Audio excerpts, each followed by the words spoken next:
Hey, hope everybody had a great Christmas and a good New Year's. I'm in my kitchen cooking some dinner, so I thought I'd make a little video while I'm doing that. I think that's probably about the only time I have lately to even talk.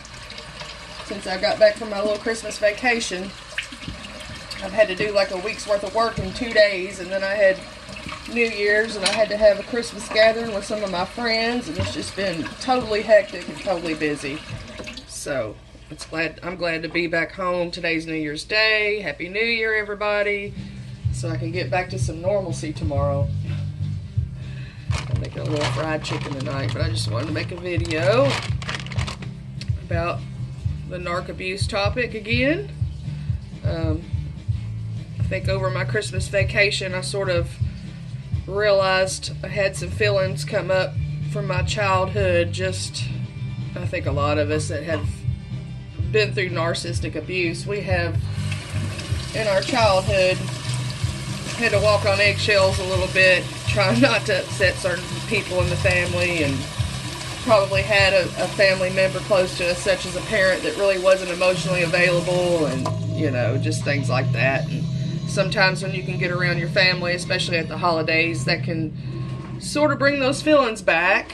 And then you sort of realize too that in your adulthood, that's probably why you make a lot of your decisions, and your relationships are sort of unhealthy, and end up with a narcissist and stuff like that, because you just don't really value yourself enough to have boundaries and all of that. You sort of accept the dysfunction of it all, I guess. But yeah, so I just thought I'd mention that. When I was on my vacation, I sort of had some those feelings pop back up. Not that I don't love my family or I wasn't abused as a child. It's just a lot of us just didn't have everything that we needed as a child growing up, especially from one of our parents who probably wasn't even in the picture. So, and also want to talk a little bit about the new year, and a few things that I think I'm going to try to work on. I've already been working on in 2018, but really, mostly I've just been wrapping my head around the whole thing of how somebody can walk in your life and pretty much, intentionally destroy you and walk out and just go on to the next person, and so on and so forth. And just keep doing that to people, like it's a career, basically. So, yeah, I'm gonna beware of a lot of people too this year. I learned over the Christmas holiday. Not everybody that does nice things or gives you nice gifts does it out of the kindness of their heart, especially if they're a member of the opposite sex. More than likely, they're going to want something in return, so just keep that in the back of your mind, especially during the holidays when people do nice things, especially from the opposite sex, and you just think maybe it's them being kind. You might want to think twice about accepting gifts from people, because most of the time, 99.9% of the time, there's more intentions than just being kind. Just saying. And also, during my little Christmas vacation, I don't know what it is with these guys. I really don't. I don't understand. I just had an acquaintance, from Kentucky that I saw when I was on my Christmas vacation. He's a friend of a friend, and of course he's married and has a son. But it's just him being an acquaintance. I guess he took it upon himself to think that I would be okay with him making moves on me and stuff, because after I've already met his wife, and it's insulting. I just don't understand how these men who are married can actually just turn around and act like they want to hide stuff from their wife and think it's going to be okay with you, and they don't even really know you. I mean, it's just insulting. I just don't understand. I mean, so I told the man how I felt about it, and I didn't hold back, and I didn't feel bad. And I should have told his wife is what I should have done, but I didn't. I didn't go down that road, because I don't really know this guy. But I do know he's married. That's enough. So, I mean, this is what I attract. I attract married men. I attract men that are over 60 or under 30. So I just, I give up on the dating scene. I do. And I tell everybody that I'm just not dating at all right now, just for the simple fact of that. And I just really, it upsets me when a married man does that. It just really, really upsets me. And I'll not think about him the same ever again. So, I just thought I'd mention that.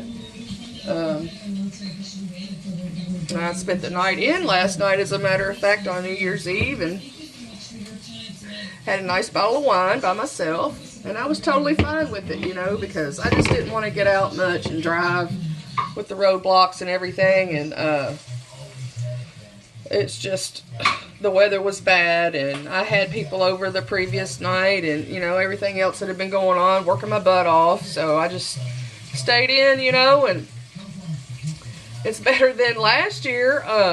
On New Year's Eve, I had some friends over and some dinner, and we had some drinks going on, and the narcissist that I had recently had broken up with at the time for the fourth and final time, after 3 years, and putting two and two together and realizing what the hell was going on, and that I was being used and, lied to, and, seeing everything in hindsight. Finally, took the plunge and said, this is it, fourth and final. He invited himself over last New Year's Eve, and I was sort of still enmeshed in the whole thing, and sort of addicted, and let him come over. And so last year I rang in the new year with letting the narcissist use me, getting used by the narc. So, I mean, that was not good. And this year I promised myself it was going to be totally different. It's going to be totally different. That's not happening anymore.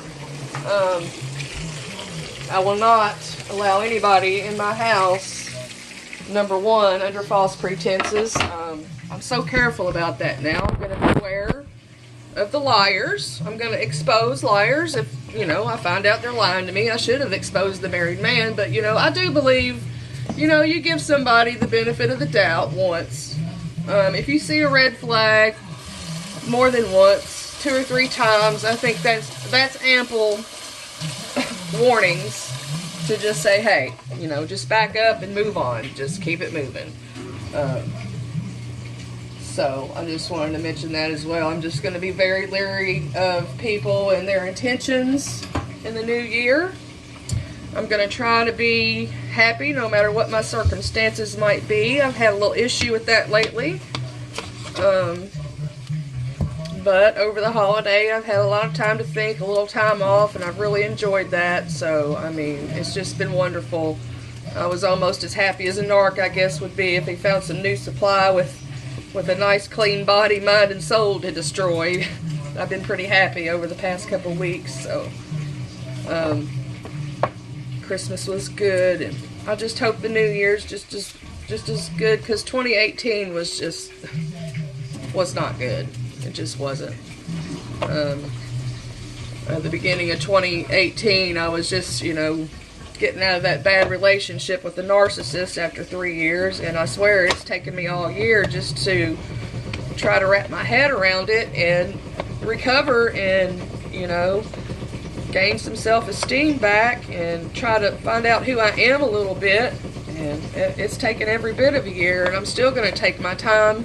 I'm not going to rush into anything, and I just wish these married men and men with a 20-year age difference would just back up. I mean, it's like I'm asking for a miracle here. It's like I'm asking to meet somebody my own age with similar interests that, that I have an emotional and physical attraction to. It's a Christmas miracle that I didn't get. But anyway, I just wanted to share a few things that was on my mind, and I hope everybody out there has a great narc-free New Year. Stay safe, and I'll be talking to you all soon. Bye-bye.